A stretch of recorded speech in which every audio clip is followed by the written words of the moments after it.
Welcome back. October is Breast Cancer Awareness Month, and most of us are aware of what breast cancer is, yet many of us forget to take the steps to detect the disease in its early stages. To help us get the edge on early detection is Jackie Miller, nurse navigator with Virtua Fox Chase Cancer Program Center for Health and Wellness. Welcome back. Thank you. We were talking earlier about men and breast cancer, and many people would be amazed, but can men get breast cancer? Men can get breast cancer, and that is something that most men are not aware of. They can get breast cancer. They need to be aware of their own breast tissue, and they need to report any kind of abnormality to their physician. But they don't necessarily go and get tested, but there has to be some idea, some kind of change that we're talking about. When they go for their routine physical, okay. It is part of the routine physical that doctors would check men for that, but most of the time men detect the abnormality themselves, and then they'll come in and they'll say that they found something, what's going on, and then we'll go from there. Is the treatment for men the same, or is it different? It's similar. It depends on the type of tumor that we actually find. And so we would go from the biopsy and then determine what kind of medication they would need and what kind of treatment they would actually have. But it does vary depending on each tumor size. So basically everything is really very individualized too, not only just for men but also for women. But also for women. We do a lot of testing before treatment even starts to make sure that we have all of the pathology reports and things of that nature so that we know each individual tumor cell and what we're dealing with, so when we go to treat, we know what works the best. What about advances that are happening in the treatment of breast cancer? Tell us about that. There's a few things that have come up recently that are advances. The first thing is that the guidelines have changed for the use of tamoxifen.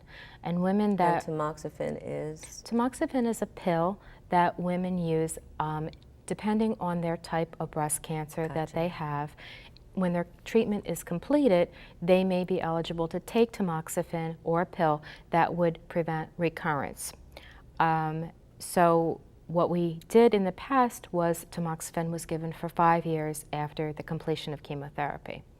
Now the new guidelines and new research says that we can now offer that for 10 years. And that's exciting because it is showing a decrease in recurrence, and we're looking for that and to change now. So we're excited about that.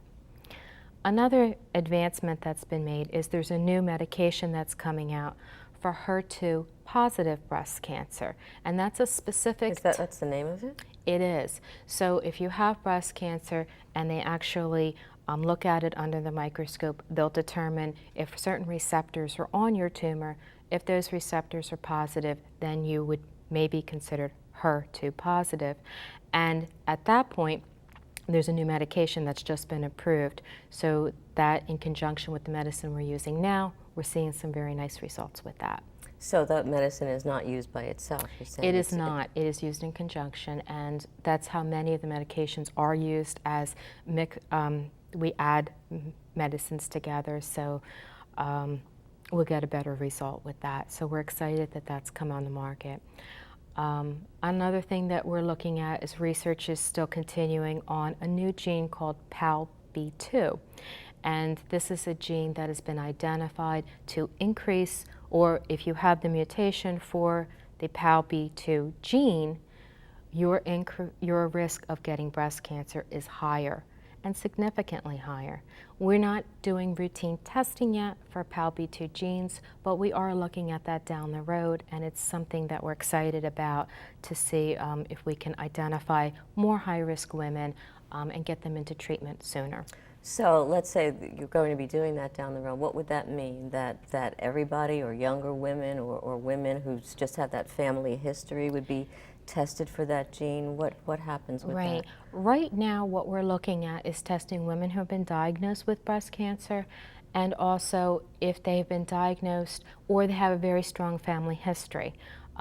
Mother, sister has breast cancer, then we would be looking at testing them as well. We are not at the point where we're testing all women.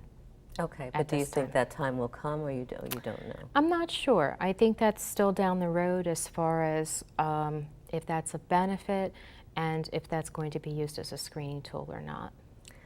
Oftentimes, someone, a celebrity like Jolie, comes along and talks about having breast cancer or having a specific illness or disease. Do you think that helps to raise the level of awareness? It definitely raises the awareness of breast cancer, and it also raises the awareness for genetic testing. And so we do talk about genetic testing for patients who have a pathology that would indicate genetic testing. And so we have seen a significant increase of patients coming in for genetic testing for breast cancer and their families. Is there anything else that's important for families and your patient to know about? Well, I still think that we go back to the importance of the yearly mammogram, and I can't stress that enough. If that's one thing I could leave everyone with, is that it is still very important to get your annual mammogram, to know your own breast, and to report any abnormalities right from the start to your physician so we can jump on it. So the mammogram, the self-exam, and do the reporting. Thank you so Yes. much, Jackie. Thank you for having me. My pleasure. Power Your Life will be right back. Find out what we have in store for us and for you next week.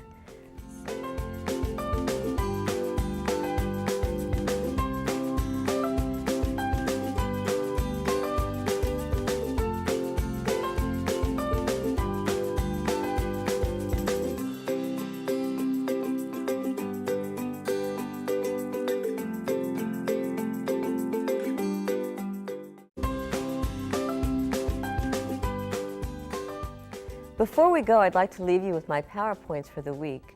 Have you experienced a time in your life when you faced a distressing challenge that momentarily shattered your world and shook your faith?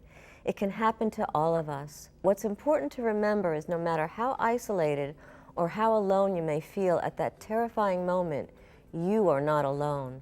Find comfort in friends, loved ones, support groups, chat rooms, and places where your voice can be heard and where other voices can chime in and offer you peace and comfort. When I'm hurting, I often go inside to heal my own wounds. However, I feel so much better when I remember to turn to someone who offers a hand, a smile, a hug to ease my troubled mind and heart.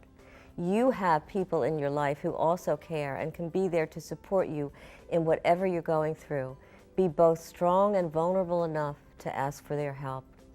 Thanks for being with us today. Are you stuck in a bullying relationship and afraid to get out? Do you know someone who suffers silently? So often we hear of kids getting bullied, yet adults get bullied too.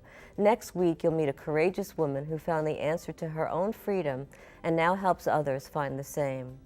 You have the power to power your dreams and power your life. Don't forget that.